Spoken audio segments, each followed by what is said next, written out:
The Seahawks, they're wrapping up their offseason program with a mandatory minicamp.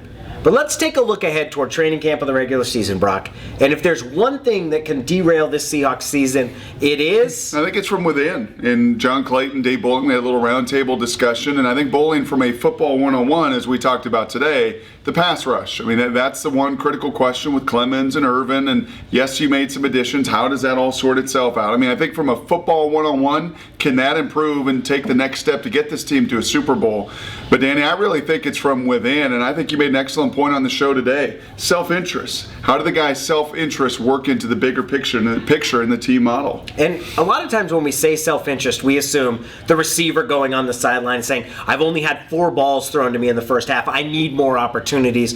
Or the guy who takes a gamble on defense to try and get a sack. No, sometimes self-interest comes with the idea of like, we're not calling the right plays. We're not being used properly. And that idea that they know better than what is being called. And that gets introduced when you have teams that have a struggle. And I would say that in Seattle's next step of development, because they've gone from a team that did not have very much talent to a team that is now considered one of the most talented. And if there are some struggles along the way, it's no longer going to be seen necessarily as part of the learning process, the growing pains. It's going to be seen as like, what's wrong here?